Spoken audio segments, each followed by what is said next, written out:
ફરી અમેરિકામાં ટ્રમ્પ વહીવટી પ્રશાસને ફરી પાછો વિઝા બોમ્બ ફોડ્યો છે। નવા નિયમ હેઠળ કાયમી ધોરણે અમેરિકન નાગરિક બનવા માંગતા ગ્રીન કાર્ડ ધારકો તેના માટેની અરજી ફાઇલ કરવા પોતાના દેશમાં પરત ફરવું પડશે। આમ અમેરિકામાં વિઝા પર રહેતા વિદેશી નાગરિક અમેરિકન નાગરિક બનવા માંગતો હશે તો તેણે પહેલા પોતે જે દેશમાં છે ત્યાં જવું પડશે અને ત્યાંથી વિઝાની અરજી ફાઇલ કરવી પડશે। વિઝા નીતિમાં ફેરફારની EB2 EB3 કેટેગરીમાં આવતા H1B વિઝા ધારકો પર વિપરીત અસર થશે। અમેરિકા દેશમાં જ રહીને સ્ટેટસમાં એડજસ્ટમેન્ટ કરી રહી અને વિદેશીઓની હાલત કફોડી કરી છે તો અમેરિકન ઇમિગ્રેશન વિભાગના આ નિર્ણયના લીધે EB2 અને EB3 કેટેગરીમાં આવતા H1B વિઝા ધારક વર્કરો પર મોટા પાયા પર અસર પડશે।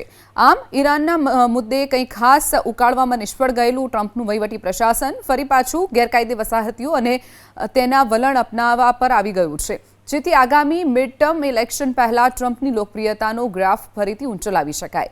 લગભગ અડધી સદીથી અમેરિકામાં કાનૂની દરજ્જો ધરાવતા વિદેશીઓ અમેરિકામાં જ રહી અને કાયમી નાગરિક બનવાની પ્રક્રિયા પૂરી કરી શકતા હતા। તેમાં અમેરિકન નાગરિક સાથે લગ્ન કરનાર વ્યક્તિઓ, નોકરિયાતો, સ્ટુડન્ટ વિઝા ધારકો, નિરાશ્રિતો, રાજકીય આશ્રય મેળવનારાઓનો સમાવેશ થતો હતો। અમેરિકાના ઇમિગ્રેશન વિભાગે સુધારેલી નીતિ મુજબ નોકરિયાતો, સ્ટુડન્ટ અને ટુરિસ્ટ વિઝાની અરજી કરવા માટે પણ અરજદારે તેના મૂળ દેશમાં પરત ફરવું પડશે, જ્યારે ગ્રીન કાર્ડ માટેની અરજી અમેરિકન રાજદૂતાવાસ કે વાણિજ્ય દૂતાવાસ દ્વારા કરવી પડશે।